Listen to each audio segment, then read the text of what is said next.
Garçonete. É paga R$ 100 para destruir o encontro romântico de um milionário, mas jamais imaginou que ele ficaria encantado por ela. O barulho de talheres batendo em porcelana e conversas animadas era a trilha sonora habitual do Mirante Jardins, mas para Clara soava como uma contagem regressiva para o fim do seu turno, ou para o fim da sua paciência. Mesa 7, Clara. Onde está o chardonnay da mesa 7? A voz estridente do maître cortou o ar. Já vai sair, seu Ricardo. O bar está uma loucura.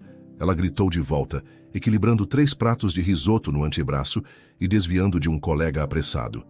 Foi nesse exato momento, no olho do furacão do serviço de jantar, que um vulto loiro e desesperado passou pela porta de serviço, ignorando completamente o aviso de acesso restrito. Clara, graças a Deus te achei. Clara quase derrubou tudo. Sofia, o que você está fazendo aqui? Você ficou maluca. Se o seu Ricardo te pega aqui dentro, ele me demite na hora. Sofia, com os olhos azuis arregalados e o cabelo perfeitamente alinhado, parecendo um ninho de passarinhos assustados, agarrou o braço livre de Clara com uma força surpreendente. Dane-se o seu Ricardo. Clara, é uma emergência. Uma emergência nível catástrofe. Minha vida acabou. Sua vida acaba toda terça e quinta. Clara rebateu, manobrando com a agilidade de uma ginasta para deixar os pratos na bancada da cozinha. O que foi dessa vez? Acabou o seu rímel importado? A sua gata te ignorou de novo? Pior, muito pior. A voz de Sofia era um sussurro agoniado. Lembra do encontro arranjado que meus pais estavam planejando? Aquele com o genro perfeito? Clara suspirou, secando o suor da testa com as costas da mão. Lembro. O herdeiro misterioso que vai salvar o império industrial da sua família e blá blá blá. Achei que você tinha conseguido enrolar seus pais. Eu tentei, juro que tentei. Mas meu pai colocou o pé no chão. Ele disse que se eu não viesse, ele cortava tudo. O carro, o apartamento, até o meu cartão. Clara, eu não sei viver sem meu cartão. Sofia gesticulava tanto que quase acertou uma panela quente.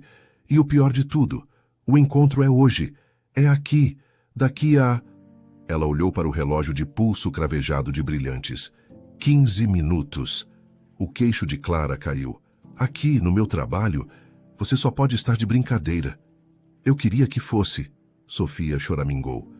Eu não posso fazer isso, Clara. Você sabe que eu amo o Léo. Um músico.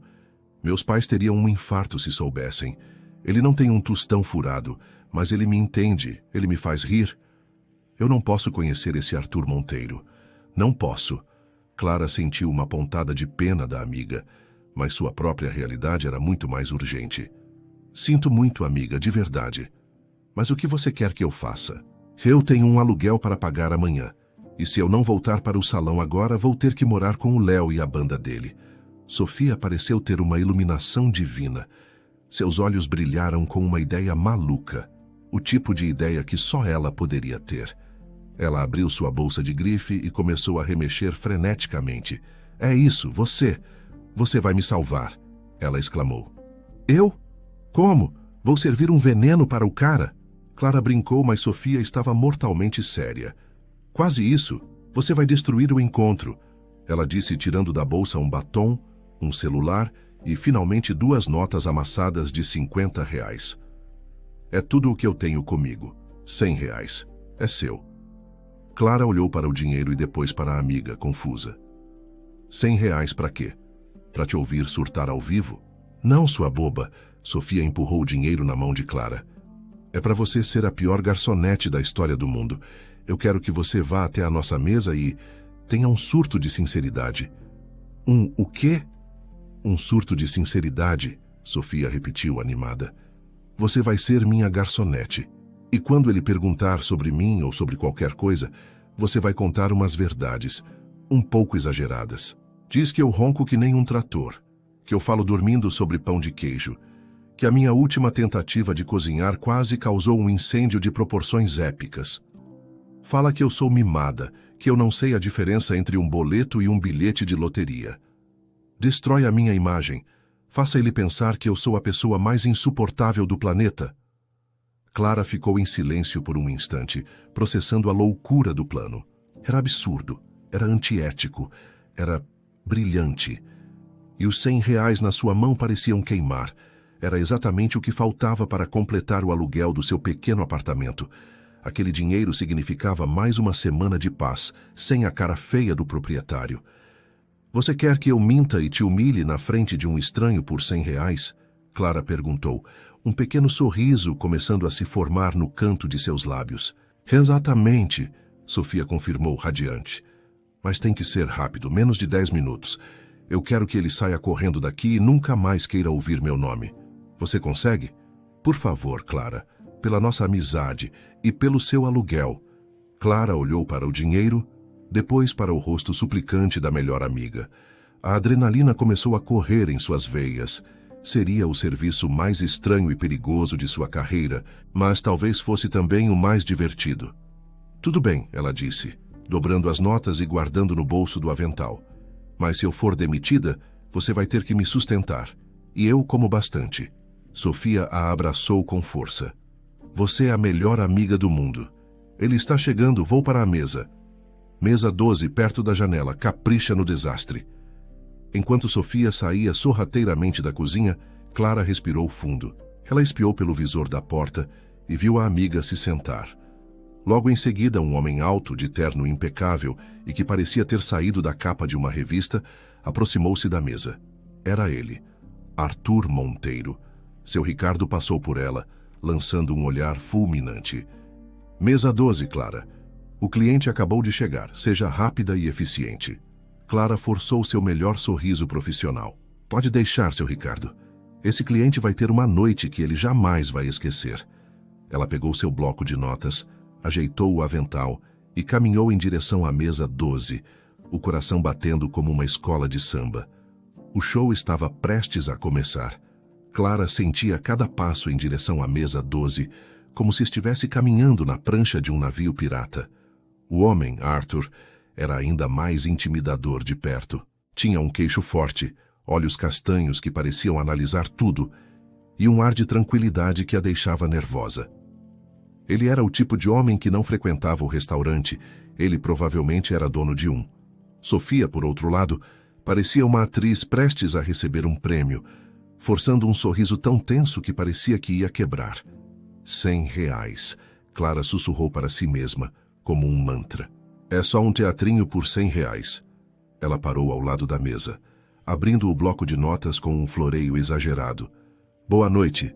Sejam bem-vindos ao Mirante Jardins, o lugar onde seus sonhos gastronômicos se realizam e, às vezes, seus pesadelos também. Meu nome é Clara e terei o duvidoso prazer de servi-los esta noite. Água com ou sem gás para começar a disfarçar o nervosismo. Arthur ergueu uma sobrancelha, um leve brilho de surpresa em seus olhos.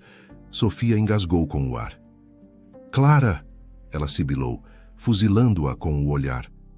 Só estou tentando quebrar o gelo, Sofia. Você parece um pouco pálida. Não dormiu bem? Clara perguntou com uma falsa inocência, virando-se para Arthur. É que às vezes ela tem umas noites difíceis. O ronco dela, sabe? Já medimos os decibéis uma vez. Bateu o recorde de uma britadeira em obra. Fascinante, do ponto de vista científico. Sofia chutou a canela de Clara por baixo da mesa, com força. Clara mal vacilou. Água sem gás para mim, por favor, disse Arthur, a voz calma, mas com um tom de curiosidade que ele não tentava esconder. E para a dama... Ah, ela vai querer com gás. Bem gasosa. Ajuda a disfarçar o som dos... ruídos noturnos. Clara emendou anotando no bloquinho. E sobre a comida? Já decidiram ou precisam de uma sugestão sincera? E quando eu digo sincera, é sincera mesmo. Estamos abertos a sugestões, Arthur respondeu, apoiando os cotovelos na mesa e inclinando-se ligeiramente para a frente. Ele ignorou completamente o olhar de pânico de Sofia e focou toda a sua atenção em Clara. Ótimo, porque eu preciso alertá-lo. A Sofia aqui tem um gosto peculiar. Clara começou baixando um pouco a voz, como se estivesse contando um segredo de estado. Ela tem um paladar incrível para coisas que não envolvem fogão, mas se ela mesma tenta cozinhar... Senhor, da última vez que ela tentou fazer um simples bolo de chocolate, ela inventou uma nova forma de carvão. Tão densa, tão pura, que uns amigos meus da faculdade de Química quiseram estudar. A gente achou que ela tinha descoberto um novo elemento para a tabela periódica. O silêncio que se seguiu foi pesado. Sofia estava com o rosto vermelho, alternando entre querer rir e querer se enfiar debaixo da mesa. Ela estava apavorada e, ao mesmo tempo, impressionada com a performance da amiga. O plano estava funcionando até demais. Arthur a encarou por um longo segundo. Clara sentiu um frio na barriga. Pronto, pensou. Agora ele chama o gerente e eu vou para o olho da rua. Mas em vez de raiva, o canto dos lábios de Arthur se contraiu. E então, aconteceu. Ele soltou uma gargalhada. Não foi um riso contido, educado. Foi uma risada alta, genuína, que fez a mesa vibrar e algumas pessoas ao redor olharem. Uma risada que encheu o espaço e pegou Clara completamente de surpresa. Um novo elemento? Ele disse, enxugando uma lágrima no canto do olho. Isso é fantástico. E ela tem mais algum talento oculto que eu deveria saber? Sofia tentou intervir. Arthur, ela está exagerando. É o jeito dela de... Não, por favor, deixe-a continuar. Ele a cortou acenando para Clara. Estou fascinado. Qual o nome do elemento? Sophium. Desastrium. Clara agora pega no contrapé. Sentiu-se compelida a continuar. A reação dele não era nada do que ela esperava. A gente ainda não decidiu. Estávamos pensando em algo que homenageasse a resiliência dos bombeiros. Ela respondeu, entrando na brincadeira. E sim, tem mais. Durante o sono, além da sinfonia de ritmo industrial, ela também fala. Mas não são frases normais. São palavras soltas. E quase sempre as mesmas. Queijo, quente, pão de queijo, quero mais. É um mistério. Arthur riu de novo, balançando a cabeça em descrença. Então, a dama dos desastres culinários e dos monólogos sobre pão de queijo. Sofia, seus pais não me contaram a melhor parte sobre você. Sofia forçou um sorriso amarelo. Ela tem uma imaginação muito fértil. Eu diria que ela tem uma honestidade brutal. E eu gosto disso, disse Arthur. E dessa vez ele olhou diretamente nos olhos de Clara. O olhar era tão intenso que ela sentiu como se ele estivesse vendo através de todo o seu teatro. Clara, certo? O que você recomenda do cardápio? E não me diga o que é mais caro. Me diga o que você comeria se não tivesse que pagar. O jogo havia virado. A atenção não estava mais em arruinar a imagem de Sofia. A atenção estava nela. Eu? Clara gaguejou, pega de surpresa. Bem, o nhoque de mandioquinha com ragu de ossobuco. É o prato que me faz esquecer que meu aluguel está atrasado. Perfeito. Traga 2. Um para mim e um para a Sofia. Ele decidiu, sem nem consultar a pretendente. E uma taça do melhor vinho tinto que você tiver. Não, melhor, uma garrafa. E quero que você beba uma taça conosco. Senhor, eu não posso. Estou trabalhando. Clara protestou, o profissionalismo tentando lutar contra a confusão. Eu insisto. Considere uma taxa de consultoria pela sua sinceridade. Ele disse, com um sorriso que era ao mesmo tempo charmoso e desafiador. O resto do jantar foi surreal. Arthur fazia perguntas a Sofia, mas seus olhos sempre voltavam para Clara a cada resposta. Ele a chamava à mesa a todo momento, com desculpas esfarrapadas, só para continuar a conversa. Ele perguntou sobre seus sonhos, sobre o que ela achava da cidade, sobre sua teoria do pão de queijo. Sofia foi completamente eclipsada. Ela era uma mera espectadora no encontro que deveria ser dela, assistindo a uma química inexplicável surgir entre seu partido perfeito e a amiga que ela pagou para espantá-lo. Quando a sobremesa chegou, Sofia, já sem paciência, inventou uma dor de cabeça e disse que precisava ir embora. Arthur mal pareceu notar. Ele se levantou educadamente, mas quando ela se foi, ele se sentou novamente e fez um sinal para Clara se aproximar. Sua amiga parece chateada, ele comentou. Missão cumprida, então, Clara respondeu, antes que pudesse se conter. Arthur sorriu. Eu não teria tanta certeza. O encontro foi um desastre, mas a noite foi surpreendentemente divertida. Graças a você. Ele pediu a conta, e enquanto Clara esperava o pagamento, sentia uma mistura de alívio e uma estranha decepção. O plano maluco tinha funcionado, mas de um jeito totalmente torto. Ela tinha arruinado o encontro, mas talvez tivesse começado algo muito mais complicado. No dia seguinte, o Mirante Jardins parecia um lugar diferente para Clara. Cada tilintar de copo a fazia lembrar da risada de Arthur. Cada cliente engravatado a fazia pensar no terno impecável dele. Ela passou a manhã inteira esperando uma ligação de Sofia, que poderia ser de agradecimento ou de fúria, mas o telefone permaneceu mudo. Você não vai acreditar na noite que eu tive ontem. Ela desabafou com Lucas, outro garçom enquanto polia talheres na copa. Uma amiga me pagou R$100 para eu destruir o encontro arranjado dela. Lucas parou o que estava fazendo, os olhos arregalados. Pagou? Para você ser grossa com um cliente? E você não foi demitida? Pior. Clara riu, balançando a cabeça. O cara adorou. Ele riu de tudo. Acho que ele tem algum tipo de parafuso a menos. Um parafuso muito rico e bonito, mas ainda assim, clientes ricos são esquisitos. Lucas deu de ombros. Ainda bem que foi só por uma noite. Imagina ter que aturar um maluco desses de novo. A frase mal tinha saído da boca de Lucas quando o seu Ricardo, o maître, entrou na copa com uma expressão que era uma mistura de pânico e reverência. Clara, abandone os talheres, agora.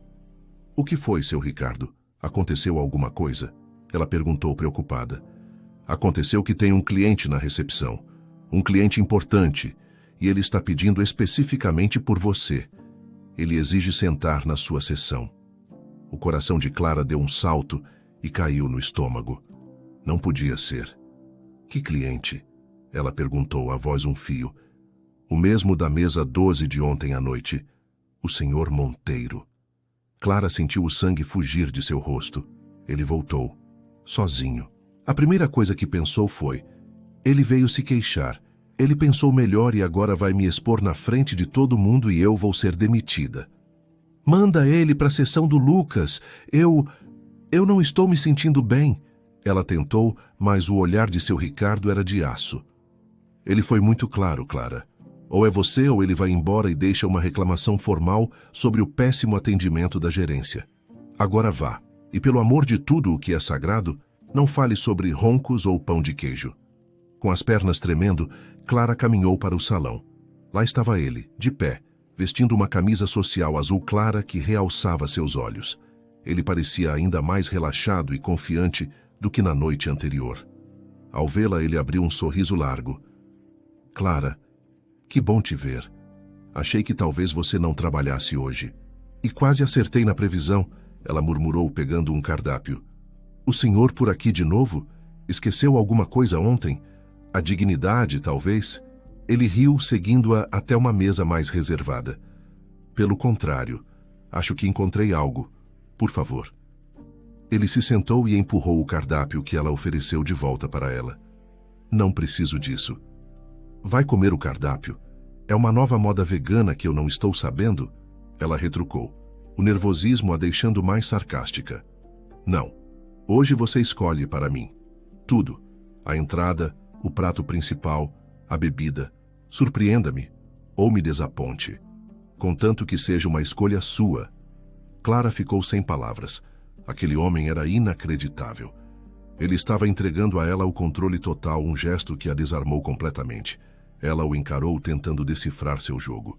E se eu escolher a coisa mais barata e sem graça do menu? Então vou presumir que você está tentando se livrar de mim. E vou ter que voltar amanhã para tentar de novo. Ele respondeu, sem piscar. Derrotada, mas estranhamente intrigada, ela suspirou. Tudo bem. Mas não venha reclamar depois. Ela pediu um carpaccio de filé com lascas de parmesão e, para o prato principal, o mesmo nhoque que ela havia mencionado na noite anterior. Para beber um suco de liquia com hortelã. Enquanto ele comia, a conversa fluiu de uma forma que Clara jamais imaginou. Não era um interrogatório, era uma troca. Ele não perguntava sobre o passado dela, mas sobre o que ela pensava do futuro. Então você tem essa habilidade incrível de temperar a vida com caos e ironia. Usa isso só para arruinar encontros ou tem algum plano maior? Ele perguntou, saboreando o nhoque. No momento, meu grande plano é pagar as contas em dia e talvez comprar um ar-condicionado antes do próximo verão. Sonhos ambiciosos, eu sei, ela respondeu. Eu acho que você sonha com mais do que isso, ele disse, a voz suave. Você falou do nhoque ontem com uma paixão. Não é só um prato para você, é? Clara se viu confessando algo que raramente dizia em voz alta. Era o prato favorito do meu pai. Ele me ensinou a cozinhar. Ele sempre dizia que uma boa receita não alimenta só o estômago, alimenta a alma. Ele tinha um restaurante? Não. Ele era um sonhador. O restaurante era o um dia dele, que nunca chegou, ela falou, uma ponta de melancolia na voz. Talvez ele só estivesse esperando a chefe certa para tocar o projeto. Arthur disse, olhando-a de um jeito que a fez desviar o olhar, o coração acelerado. Quando a refeição terminou, a conta chegou. 150. Arthur pegou a carteira, tirou 4 notas de R$100 e as colocou delicadamente sobre a conta. Clara arregalou os olhos. Senhor, isso são R$400. A conta deu 150. Eu sei, 150 pela comida, que estava divina, e 250 pela conversa. A melhor que eu tive em anos. Eu não posso aceitar isso. É demais. Por favor, considere um investimento no seu futuro ar-condicionado, ele disse, com um sorriso gentil. Ele se levantou para sair, e por um momento, Clara achou que era só isso. Mas ele parou, tirou algo do bolso do paletó e colocou sobre a mesa. Era um cartão de visitas. Simples, elegante, de um papel preto fosco com letras prateadas. Se mudar de ideia sobre seus sonhos, ou se simplesmente quiser ter uma conversa que não envolva me servir comida, me ligue, ele disse, e então se virou e foi embora, deixando Clara parada, atônita. A mão dela tremeu ao pegar o cartão. Era pesado, de qualidade. Ela leu o nome que já conhecia, mas foi o que veio embaixo que fez o chão desaparecer sob seus pés. Arthur Monteiro, CEO, Monteiro Corporation. O nome da empresa ecoou em sua cabeça. Monteiro Corporation, um dos maiores conglomerados do país, com sede na imponente Avenida Faria Lima. Não era apenas um homem rico, era um titã, um tubarão. O herdeiro que os pais de Sofia queriam não era só um bom partido. Era um dos empresários mais jovens e poderosos de São Paulo. E ela, Clara, a garçonete que precisava de R$100 para o aluguel, tinha acabado de chamá-lo de maluco e escolhido o almoço dele. A enormidade da situação a atingiu como uma onda. Aquele não era um jogo, aquela gorjeta não era um capricho, e o olhar dele não era apenas interesse, era algo muito, muito mais perigoso. Por 2 dias, o cartão preto fosco de Arthur ficou em cima da mesinha de cabeceira de Clara, encarando-a como um desafio. Era um pedaço de papel que representava um mundo completamente diferente do seu, um mundo de poder, de conglomerados e de avenidas largas e imponentes. Ela pegou o celular 1 de vezes, digitou o número e apagou em seguida. O que ela diria? Oi, CEO bonitão, aqui é a garçonete que sua futura ex-noiva pagou para te humilhar. A fim de um café? Era ridículo. Ela guardou os R$400 da gorjeta em uma caixinha de metal onde economizava para emergências. Aquilo não era uma gorjeta, era o aluguel dela por mais 2 meses. A generosidade dele a assustava tanto quanto seu interesse. Na tarde de sábado, seu dia de folga, o celular vibrou. Número desconhecido. Ela atendeu com a desconfiança de sempre, esperando ser uma ligação de telemarketing. Alô? Espero não estar interrompendo nenhum plano mirabolante para arruinar o fim de semana. De alguém. A voz era inconfundível. Grave, calma e com um toque de diversão. Clara sentou-se na cama, o coração disparando. Depende. Se você for um boleto, meu plano é te ignorar completamente. Ela respondeu, tentando parecer mais controlada do que realmente estava. Como conseguiu meu número, CEO? Eu tenho meus métodos, ele disse, e ela podia ouvir o sorriso em sua voz. E por favor, me chame de Arthur. CEO, parece que você está prestes a me pedir um aumento. E não estou? Depois da gorjeta de ontem, achei que já tinha sido promovida a sua conselheira particular. O cargo está vago, se te interessar. Mas hoje eu liguei por um motivo mais simples. Estou perto do Parque Ibirapuera e pensei que talvez você quisesse me acompanhar em uma caminhada. Sem compromisso. Juro que não vou te pedir para escolher meu lanche. Clara hesitou. Sua mente gritava perigo, mas uma parte curiosa e imprudente do seu coração sussurrava: vá. Tudo bem, Arthur, mas se a conversa ficar chata, eu durmo. E eu não ronco, mas sei imitar o som de uma britadeira muito bem. É um risco que estou disposto a correr, ele riu. Te encontro no portão principal em meia hora. O encontro foi surpreendentemente normal. Ele não usava terno, mas uma calça jeans e uma camiseta simples que o faziam parecer mais jovem, mais acessível.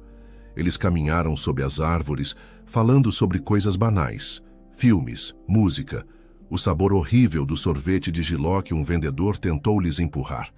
Ele era um ouvinte atento e ria com facilidade das piadas ácidas dela.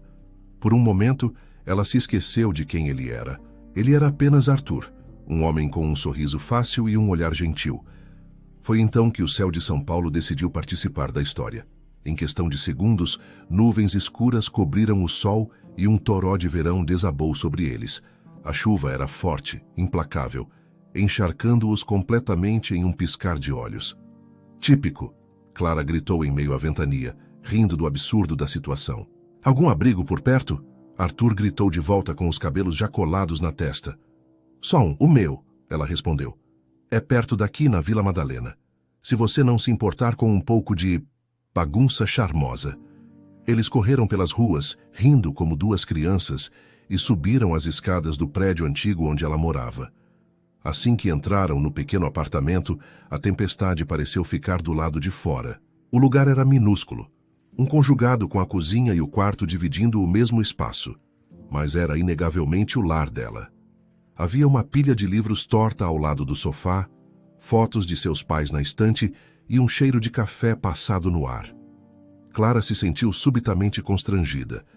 Bem-vindo à minha humilde e levemente caótica residência. Mas Arthur não parecia julgar. Ele olhava tudo com uma curiosidade genuína. Eu adorei. Tem personalidade. Meu apartamento parece um catálogo de loja de móveis. Aqui parece que alguém vive de verdade. Enquanto Clara buscava toalhas, ele se aproximou da estante. Pegou um livro antigo de capa dura e folhas amareladas. O que é isso? Ele perguntou. Clara se aproximou, o coração apertado de nostalgia. É o livro de receitas do meu pai. Ele anotava tudo aqui. As receitas da minha avó, invenções dele. Esse livro é o motivo pelo qual eu sonho em ter meu próprio restaurante um dia. É o meu mapa do tesouro. Ela abriu em uma página manchada de molho. Macarrão ao sugo do Dom Capriccio. Esse era o prato que ele fazia quando eu estava triste. Ele dizia que um bom molho de tomate cura qualquer dor. Arthur a olhou com uma ternura que a fez estremecer. Você faria para mim? Clara olhou para a geladeira. Tinha tomates, um pouco de manjericão, alho e um pacote de macarrão na despensa. Não era muito, mas era o suficiente. Só se você não se importar com um jantar improvisado. São os melhores, ele garantiu.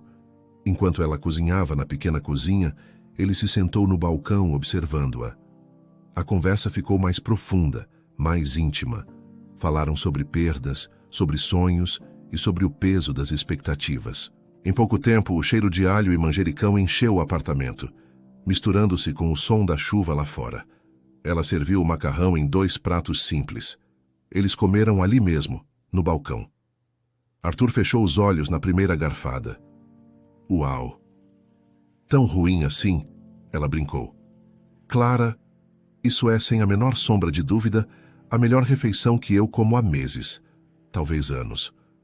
Tem gosto de verdade.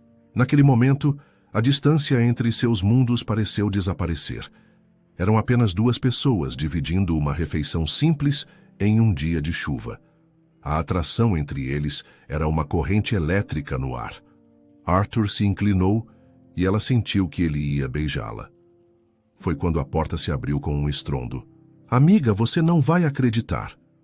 Sofia entrou completamente bêbada e encharcada, segurando uma garrafa de vinho pela metade. O Léo me pediu em casamento e... Ela parou vendo Arthur sentado no balcão da cozinha de Clara. Seus olhos se arregalaram. Meu Deus, é ele, o príncipe, na sua cozinha. Eu sabia, eu sempre soube. Vocês formam um casal perfeito para uma novela das 9.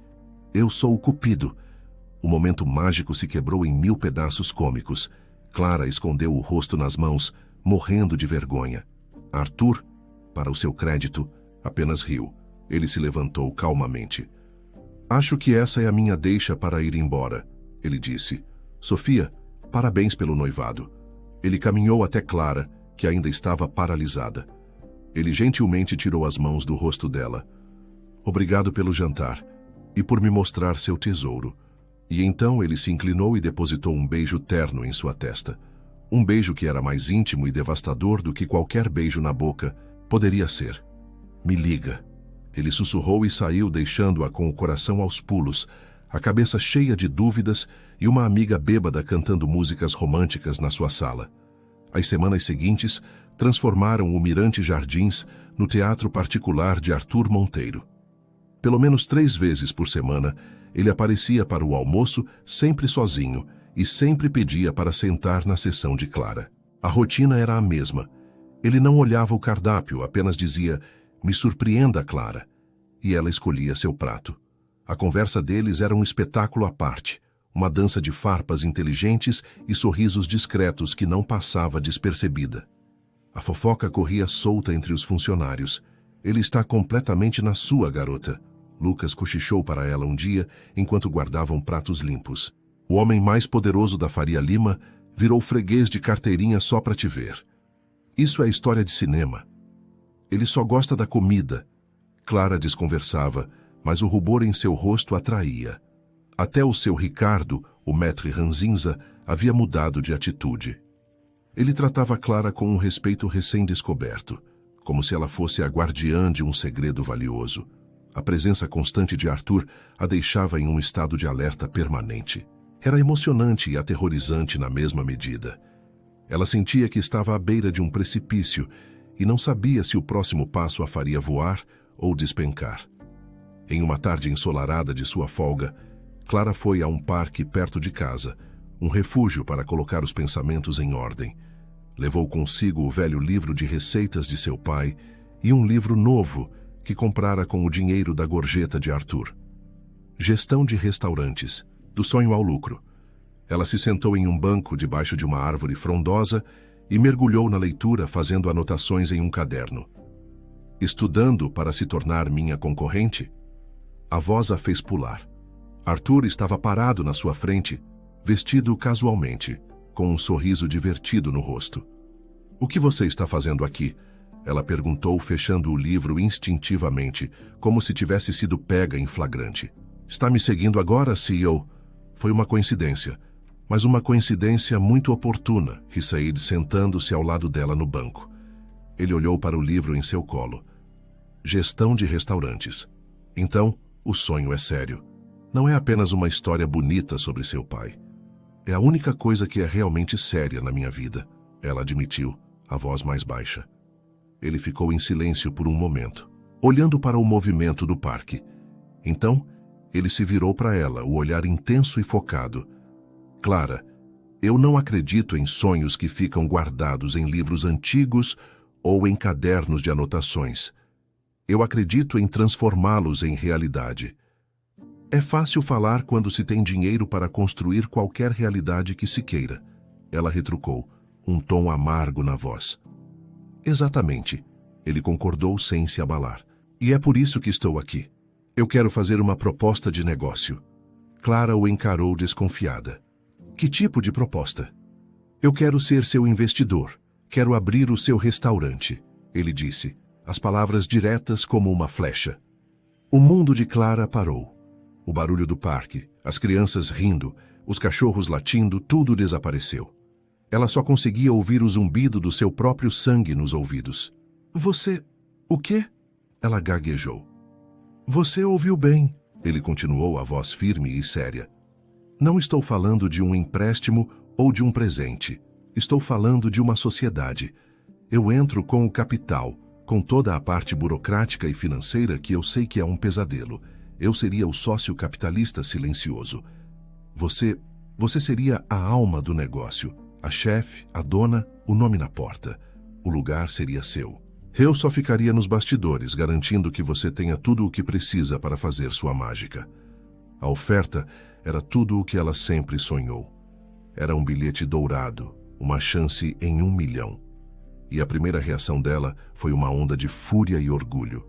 Ela se levantou de um pulo, o rosto em chamas. Não. A palavra saiu seca, cortante. Arthur piscou, surpreso com a veemência dela. Não? Posso perguntar por quê? Por quê? Ela riu, uma risada sem humor. Você realmente não entende, não é? Isso não é uma proposta de negócio, Arthur. Isso é um capricho. Um gesto de caridade de um homem rico que se encantou com a garçonete exótica e batalhadora. Clara, não é nada disso. Não. Então o que é? Ela o desafiou, o coração batendo descontrolado. Você acha que pode entrar na minha vida e simplesmente comprar o meu sonho?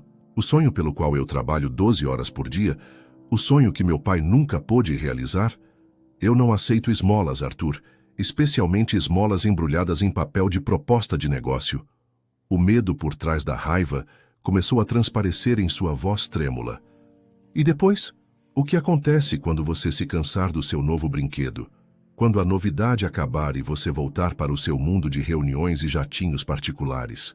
O meu restaurante, o meu sonho, vai embora junto com você? Eu fico com as migalhas de algo que nunca foi meu de verdade? Não, obrigada. Ela o encarou, os olhos cheios de lágrimas de raiva e frustração. Nós vivemos em mundos diferentes demais para que algo assim dê certo. Você é o CEO da Monteiro Corporation. Eu sou a garota que serve nhoque para sobreviver e que um dia, com o meu próprio suor, com o meu próprio esforço, vai ter um restaurante. Meu, não nosso, e com certeza não seu. Ela pegou seus livros, o corpo todo tremendo. Agradeço a oferta, mas a resposta é não. Sem esperar por uma resposta, Clara se virou e foi embora, deixando Arthur sozinho no banco, com a proposta mais sincera que já havia feito na vida pairando no ar. Rejeitada e incompreendida. Ela caminhava rápido, sem olhar para trás, tentando fugir não dele, mas da parte dela que gritava que ela tinha acabado de cometer o maior erro da sua vida. Clara passou 2 dias mergulhada em um mar de arrependimento. Ela mal comeu, mal dormiu. A voz de Arthur, oferecendo-lhe o mundo, ecoava em sua cabeça, seguida pela sua própria recusa orgulhosa. Ela havia protegido seu sonho com tanta ferocidade que acabou por trancá-lo em uma gaiola. Foi Sofia quem arrombou a porta da gaiola. Ela apareceu no apartamento de Clara com 2 potes de sorvete e a paciência de uma santa. Ok, já chega de drama, disse Sofia, sentando-se no sofá e abrindo um pote de doce de leite. Pode me explicar por que você deu um fora no príncipe encantado e no castelo que ele te ofereceu de brinde? Não era um castelo. Era uma esmola. Clara resmungou, afundando nas almofadas. Que eu não sou uma donzela indefesa. Ninguém disse que você é. Sofia retrucou, a voz surpreendentemente séria. Mas você está sendo teimosa. Amiga, pensa no seu pai. Você acha que ele, que sonhou com isso a vida inteira, ia querer te ver passando os próximos 30 anos servindo mesas por puro orgulho? Ele ia querer que você agarrasse essa chance com unhas e dentes e voasse o mais alto que pudesse. Às vezes a coragem não é dizer não, Clara. É dizer sim. As palavras de Sofia atingiram Clara como um soco no estômago. Ela estava tão focada em fazer tudo sozinha que se esqueceu do propósito do sonho. Honrar o legado de seu pai. Compartilhar sua paixão. No dia seguinte, um envelope grande e pardo chegou para ela por um mensageiro. Dentro, não havia uma carta, mas um documento de 50 páginas, encadernado, com o título Plano de Negócios à Chama de Clara. Era de Arthur. Ela começou a ler, cética, mas a cada página seu queixo caía um pouco mais. Não era um esboço, era um projeto de vida. Arthur havia feito uma análise detalhada dos melhores bairros, concluindo que Pinheiros, com sua mistura de boêmio e moderno, era o local ideal. Ele havia listado fornecedores de produtos orgânicos, desenhado um layout para a cozinha, criado projeções financeiras realistas para os próximos 5 anos e até sugerido uma paleta de cores para a decoração baseada nas anotações do livro de receitas de seu pai. Na seção de recursos humanos, havia uma linha que fez seus olhos se encherem de lágrimas. Chefe executiva e sócia majoritária Clara. Salário inicial, um valor 3 vezes maior do que ela ganhava no Mirante Jardins. Aquilo não era o capricho de um homem rico. Era a aposta séria e incrivelmente bem pesquisada de um empresário que acreditava nela. Com o plano de negócios na mão, ela ligou para ele. Arthur? Sou eu, a Clara. Eu sei quem é. A voz dele era calorosa, sem nenhum pingo de ressentimento. Eu li o plano. É impressionante. É apenas a estrutura. A alma. Só você pode dar. Clara respirou fundo. Eu aceito. Eu quero ser sua sócia. Mas com uma condição. Qualquer uma. O nome do nhoque do Dom Capriccio no cardápio não pode mudar. Nunca. Arthur riu do outro lado da linha, uma risada de puro alívio e alegria. É o melhor nome que eu já ouvi. Temos um acordo, chefe. Os meses seguintes foram um borrão de trabalho e euforia. Eles encontraram o ponto perfeito em Pinheiros, uma casa antiga com um quintal charmoso. Passaram semanas em meio a reformas, degustações de menu e entrevistas de equipe. Contrataram Lucas, o antigo colega de Clara do Mirante Jardins, um garçom com um coração de ouro e a coordenação motora de um filhote de girafa. A parceria entre Clara e Arthur era perfeita. Ela era a paixão, a criatividade na cozinha, ele era a calma, a estratégia nos negócios. E no meio de tudo isso, o sentimento entre eles crescia, uma tensão deliciosa que ambos sabiam que estava ali, mas que adiaram para focar no projeto. Finalmente, a noite de inauguração do A Chama de Clara chegou. O lugar estava lotado, vibrando com energia. Clara, em seu dolman branco, comandava a cozinha como uma general em batalha, enquanto Arthur, elegante e sorridente, recebia os convidados no salão. A noite foi um sucesso caótico e adorável. No auge do movimento, o sistema de som pifou, mergulhando o restaurante em silêncio. Sem hesitar, Arthur convenceu um amigo músico a pegar um violão e tocar bossa nova, o que deixou o ambiente ainda mais charmoso. Meia hora depois, o forno principal desregulou, ameaçando queimar todos os pratos.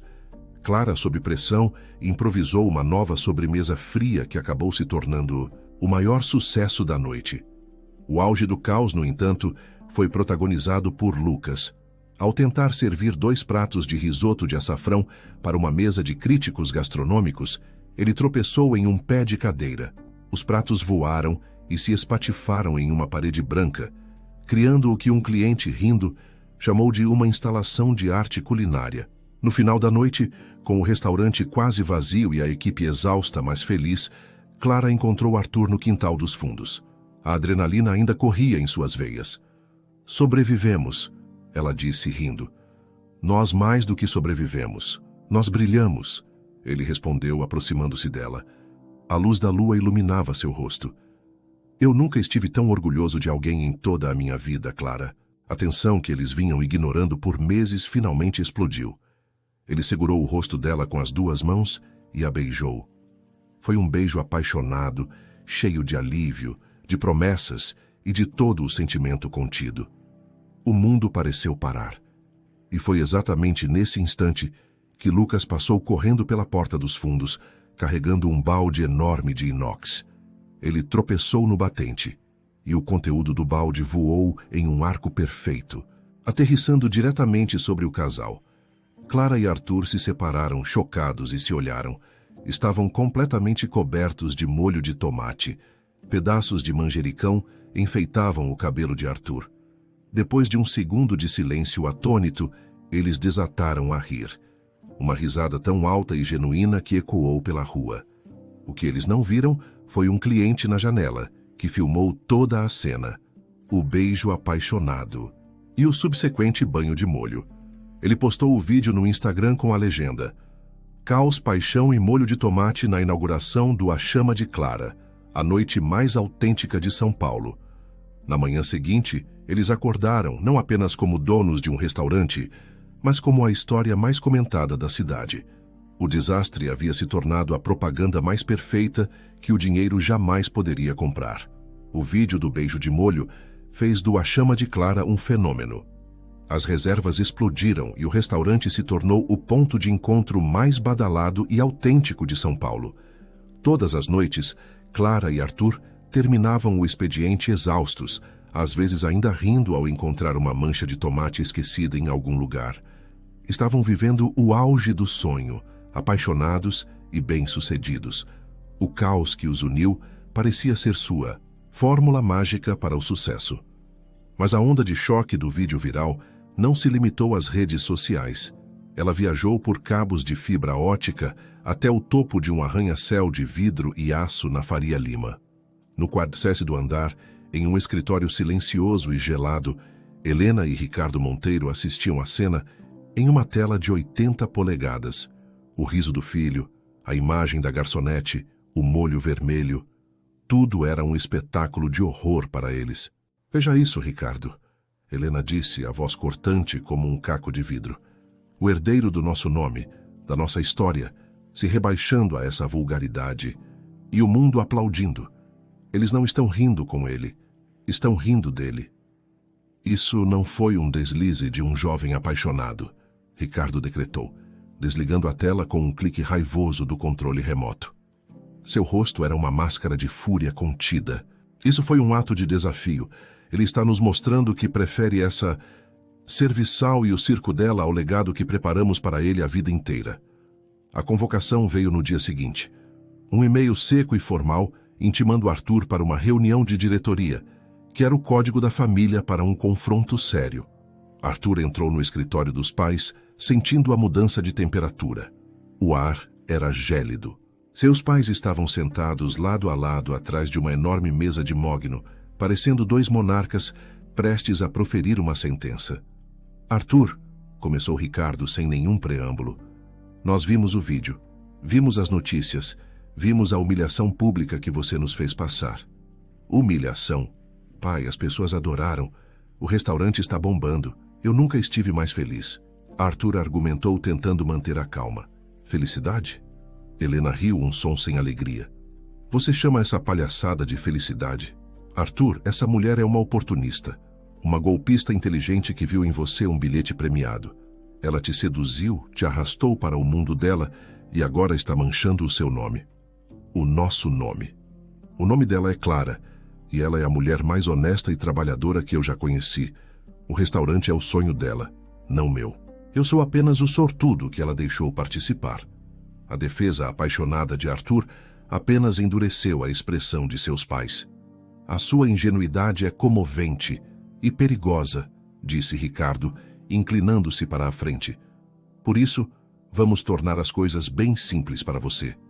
O ultimato é este: ou você termina essa relação com a garçonete, dissolve essa sociedade ridícula e volta a se comportar como o CEO que deveria ser. Townsend O.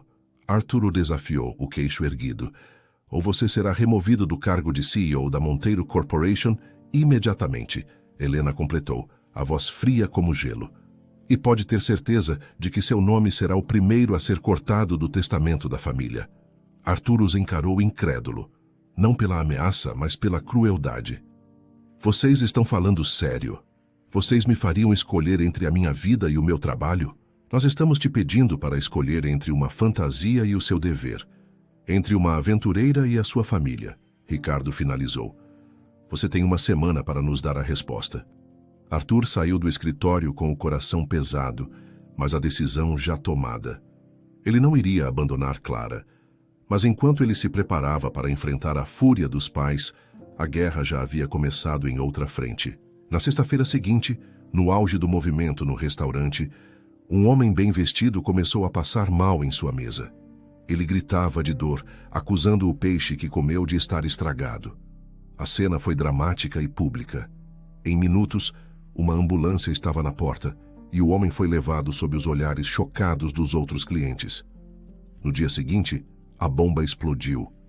O restaurante foi notificado de um processo de 2,5 milhões de reais por intoxicação alimentar grave. As notícias se espalharam como fogo. O vídeo viral, que antes era charmoso, agora era usado como prova da falta de profissionalismo do lugar. O telefone não parava de tocar com cancelamentos. Em 48 horas, o sonho de Clara se transformou em um pesadelo financeiro e de reputação. Clara ficou arrasada, trancada no escritório, revisando cada nota fiscal de fornecedor, cada procedimento da cozinha, buscando um erro que não existia. Eu não entendo, Arthur. Eu sou tão cuidadosa. Tudo é fresco. Tudo é limpo. Como isso pôde acontecer? Arthur, no entanto, sentia um frio na espinha. A cena do homem, a rapidez do processo, a forma como a imprensa a atacou. Tudo era cirúrgico demais. Isso não foi um acidente, Clara, ele disse, a voz sombria. Isso foi um ataque.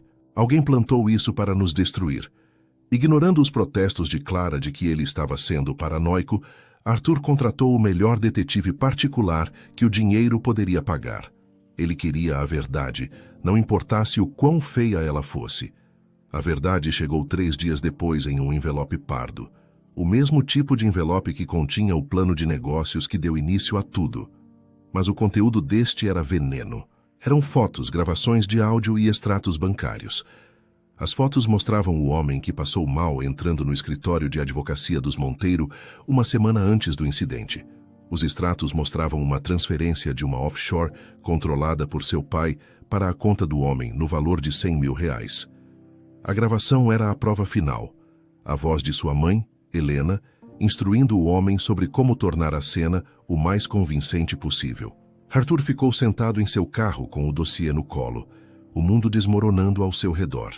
A dor da traição era física, uma pontada aguda no peito que o deixou sem ar. Não eram apenas seus pais desaprovando seu relacionamento. Eram seus pais, as pessoas que o colocaram no mundo, orquestrando ativamente a destruição da felicidade de seu próprio filho e o sonho da mulher que ele amava. A guerra não era contra ele, era contra ela. E eles estavam usando as armas mais sujas que existiam. A atmosfera no A Chama de Clara era fúnebre. O restaurante, antes vibrante e lotado, agora ecoava com o silêncio dos telefones que não tocavam e das mesas vazias. As notícias do processo haviam sido devastadoras. Clara via seu sonho se desfazendo em um pesadelo de dívidas e acusações. Por um dia inteiro, ela se permitiu o desespero, afundada em um sofá no escritório, olhando para a intimação como se fosse uma sentença de morte. Arthur estava ao seu lado, o coração partido pela dor dela e pelo peso do segredo que carregava. Ele sabia quem estava por trás de tudo, mas como poderia contar a ela? Como poderia dizer que a família do homem que ela amava estava tentando destruí-la? A revelação a esmagaria. Na manhã do segundo dia, algo em Clara mudou. Ela se levantou do sofá, os olhos inchados de chorar, mas com uma nova e fria determinação no olhar. Chega, ela disse, a voz rouca, mas firme. Eu não vou afundar. Eu não vou deixar que me transformem em uma vítima. Meu pai não me criou para desistir. Arthur a olhou admirado. O que você vai fazer? Eu vou lutar com a única arma que eu tenho, a minha comida. A minha verdade, ela declarou. Vamos organizar um evento, uma noite da verdade. Vamos convidar todo mundo, os clientes que cancelaram, os influenciadores que nos detonaram, os críticos que estão em cima do muro. Vai ser tudo de graça. A cozinha vai ficar de portas abertas. Eles vão ver com os próprios olhos que não temos nada a esconder. Era uma aposta arriscada, uma jogada de tudo ou nada. Se falhasse, seria a pá de cal na reputação do restaurante. Mas era a única chance que tinham. Por uma semana, eles trabalharam como loucos. Arthur usou seus contatos pessoais para garantir que os convites chegassem às pessoas certas, enquanto Clara e sua pequena e leal equipe preparavam um menu degustação que era uma obra-prima. A noite da verdade chegou. O restaurante estava tenso, cheio de rostos céticos. Influenciadores gravavam tudo, jornalistas anotavam em seus blocos. Clara saiu da cozinha, o dolman impecavelmente branco, e subiu em um pequeno palco. Boa noite a todos, ela começou, a voz tremendo um pouco, mas ganhando força. Sei o que vocês ouviram sobre nós, e é por isso que estão aqui. Esta noite não vou me defender com palavras. Eu convido cada um de vocês a ser o nosso juiz. A nossa cozinha está aberta. Olhem nossos estoques, conversem com nossa equipe, provem nossa comida. A única coisa que temos a oferecer é a nossa verdade. E ela está em cada prato. O efeito foi imediato. As pessoas curiosas aceitaram o desafio. Aos poucos, a desconfiança deu lugar à admiração. Viam a paixão da equipe, a qualidade dos ingredientes, a limpeza impecável. A comida era divina e a transparência de Clara comovente. No auge do evento, 2 homens de terno entraram no restaurante, apresentando-se como fiscais da vigilância sanitária para uma inspeção surpresa. Um silêncio mortal caiu sobre o salão. Era claramente mais uma tentativa de sabotagem. Clara sentiu o sangue gelar, mas manteve a compostura. Sejam bem-vindos, fiquem à vontade. 2 horas depois, os fiscais saíram da cozinha com pranchetas na mão. Um deles pediu a palavra. Gostaríamos de informar que o restaurante A Chama de Clara não apenas cumpre todas as normas sanitárias, como excede as expectativas. É um dos estabelecimentos mais corretos que inspecionamos este ano. Uma onda de aplausos explodiu no salão. Era uma vitória esmagadora. Clara sentiu as lágrimas de alívio escorrerem pelo rosto. Influenciadores que antes a criticavam, agora postavam vídeos, elogiando sua coragem e integridade. Parecia que a maré finalmente havia virado, mas a alegria durou pouco. Quando os últimos convidados saíam, celebrando o sucesso da noite, um homem de terno se aproximou de Clara, que abraçava sua equipe. Senhora Clara, ele disse formalmente. Sim? Eu sou um oficial de justiça. E tenho uma nova intimação para lhe entregar. Ele lhe estendeu um envelope. Com as mãos trêmulas, ela abriu. Era outro processo, dessa vez no valor de 10 milhões de ares, por práticas comerciais enganosas e fraude publicitária, alegando que o vídeo viral fora uma armação para enganar os consumidores. Foi um golpe de nocaute. A quantia era absurda, impagável. Era a prova de que seu inimigo não era uma pessoa, mas uma máquina de poder e dinheiro infinito. Não importava o que ela fizesse. Eles simplesmente viriam com uma arma maior. A força a abandonou e ela desabou em uma cadeira, o papel tremendo em suas mãos, o rosto pálido de puro desespero. A vitória de minutos atrás agora parecia uma piada cruel. Naquela noite, em seu apartamento, o silêncio era pesado, quebrado apenas por seus soluços. Ela olhava para o processo, sentindo-se a pessoa mais ingênua e impotente do mundo. Foi quando ouviu uma batida na porta. Arrastando-se, ela abriu. Era Arthur, mas ele não parecia o mesmo. Estava com o cabelo despenteado, sem o terno de sempre, e ao seu lado, no corredor, havia 2 malas grandes. Arthur, o que aconteceu? Ela perguntou, a voz fraca. Ele a olhou, os olhos cheios de uma dor profunda, mas também de uma resolução inabalável. Eu confrontei meus pais, ele disse, a voz baixa e grave. Eu disse a eles que não iria desistir de você, nem do nosso restaurante. Eu os ameacei, disse que contaria a verdade para a imprensa. E eu fui demitido, Clara. Eles me tiraram tudo. O cargo, o carro da empresa, o acesso às contas, bloquearam meus cartões. Legalmente, eu não tenho mais nada. Ele pegou a mão dela, olhando fundo em seus olhos marejados. Eu perdi um império hoje, mas quer saber, eu não me importo, ele disse, a voz embargada de emoção. Porque hoje eu escolhi a única coisa que realmente importava no mundo. Eu escolhi lutar ao seu lado. Se vamos à falência, vamos juntos. Se vamos cair juntos. Mas nós vamos lutar. Meses se passaram. Meses de uma luta árdua e exaustiva.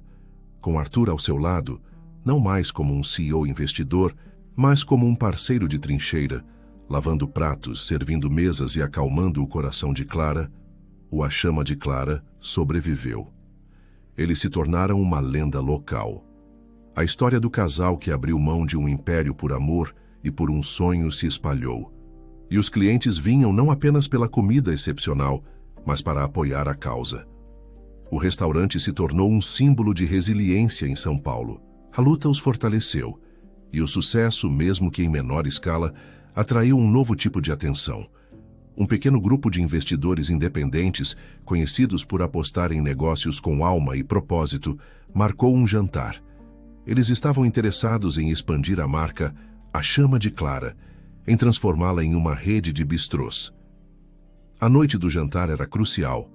O restaurante estava fechado para o público, a atmosfera era de um otimismo cauteloso. Clara e Arthur, sentados à mesa com os 3 investidores, apresentavam sua visão, sua paixão.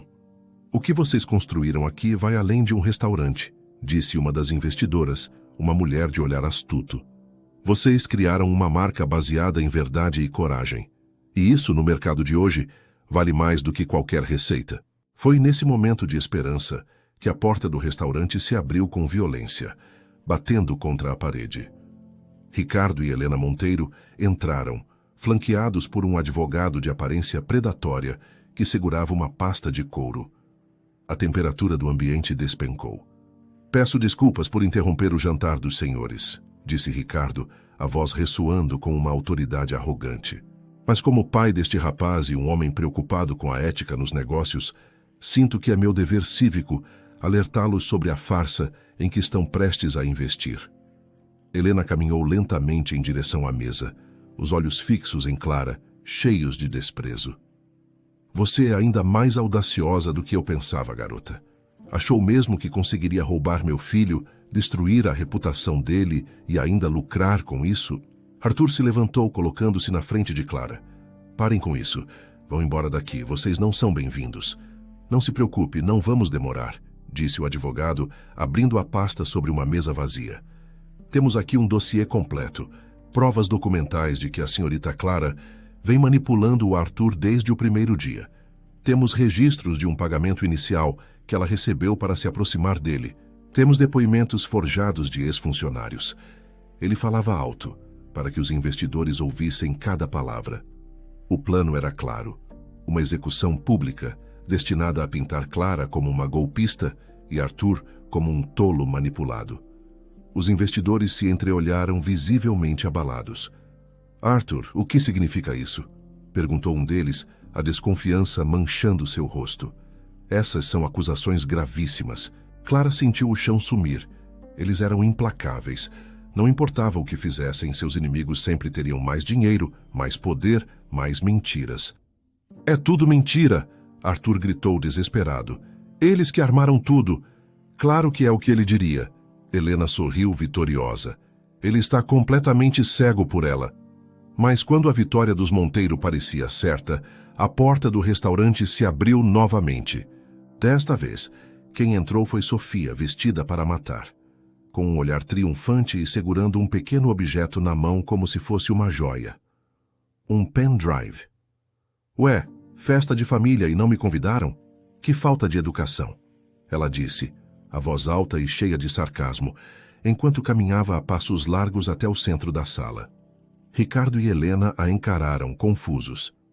"O que essa aí está fazendo aqui?" Helena sibilou. "Essa aí cansou de ver vocês tentarem destruir a vida dos meus melhores amigos", Sofia retrucou, parando em frente a eles. "Vocês me subestimaram. Acharam que eu era só uma patricinha fútil, e talvez eu fosse. Mas vocês me deram um propósito. Nas últimas semanas eu usei meu tempo e o acesso ilimitado ao cartão de crédito do meu pai para algo realmente útil: investigar a vida suja de vocês." Ela balançou o pendrive. "Sabe o que tem aqui dentro? É um material delicioso. Tenho a gravação de vocês no telefone, contratando aquele ator para fingir a intoxicação. Tenho os e-mails para o seu escritório de advocacia, com a ordem expressa para fabricar provas para o segundo processo. E a minha favorita, um vídeo da câmera de segurança de um café, que mostra a senhora, Helena, tentando oferecer uma gratificação para o fiscal da vigilância sanitária. Que pena que ele era um homem honesto, não é?" Os rostos de Ricardo e Helena passaram do branco para o verde. O advogado deu um passo para trás, como se o pendrive fosse radioativo. Isso é uma invasão de privacidade. É ilegal", gaguejou Ricardo. "E armar fraudes milionárias é o quê? Um hobby de gente rica?" Sofia disparou. "A história é a seguinte. Este pendrive tem 2 cópias. Amanhã de manhã, Uma pode ir para a Polícia Federal e a outra para as mãos de todos os colunistas sociais do país. Imagina a manchete: magnatas da indústria são expostos em conspiração para destruir garçonete. O nome Monteiro ia virar sinônimo de lixo. A escolha é de vocês. Peguem suas mentiras e desapareçam da vida deles. Para sempre. Derrotados, humilhados, expostos. Sem dizer uma palavra, Ricardo e Helena deram as costas e saíram do restaurante, seguidos pelo advogado que tropeçou nos próprios pés na pressa de fugir. Um silêncio chocado tomou conta do salão. Então, a investidora que havia falado antes se levantou, um sorriso de admiração no rosto. Ela olhou para Clara, Arthur e Sofia, um trio improvável que acabara de derrotar um gigante. Senhores, senhorita, ela disse aos seus sócios, e depois se virou para o casal. Eu gostaria de retirar nossa proposta de investimento original. O coração de Clara afundou por um segundo antes de a mulher continuar. Porque depois de testemunhar essa demonstração de força, integridade e lealdade, nós gostaríamos de dobrar a nossa oferta. Uma marca com uma história como essa não é um negócio, é um legado. A vitória foi absoluta, mas deixou cicatrizes. Com o novo investimento, o A Chama de Clara estava prestes a se tornar um nome conhecido em toda a cidade, e os planos de expansão eram empolgantes. No entanto, enquanto o sucesso florescia ao seu redor, uma erva daninha de dúvida começou a crescer no coração de Clara. Ela observava Arthur. Ele havia se adaptado à nova vida com uma graça surpreendente. Ele não era mais um CEO, mas era o melhor anfitrião que um restaurante poderia desejar. Ele conhecia os clientes pelo nome, resolvia problemas com uma calma impressionante e olhava para ela do outro lado do salão com um amor que ainda a deixava sem fôlego. Mas era o suficiente.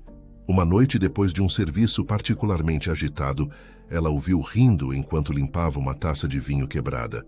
Naquele homem que um dia comandou um império multibilionário, ela viu uma felicidade genuína. E isso, de alguma forma, partiu seu coração. A culpa a corroeu. Ela o havia tirado de seu mundo, de seu destino. Mais tarde, em seu pequeno apartamento, ela finalmente cedeu ao medo que a assombrava. Arthur, nós precisamos conversar, ela disse, a voz baixa. Ele se virou, o sorriso cansado, mas feliz, ainda no rosto. Aconteceu alguma coisa? Eu não posso mais fazer isso, ela sussurrou, as lágrimas começando a se formar. A confusão tomou conta do rosto dele. Fazer o quê? O que você quer dizer? Eu te amo, Arthur. Eu te amo tanto que dói. Ela continuou, a voz embargada. E é exatamente por te amar tanto que eu preciso te deixar ir. Você não nasceu para isso. Você nasceu para comandar, para construir impérios. Um dia, daqui a 5, 10 anos, você vai acordar e se dar conta de tudo o que abriu mão, por mim. E vai se arrepender. Eu não posso ser o seu maior arrependimento.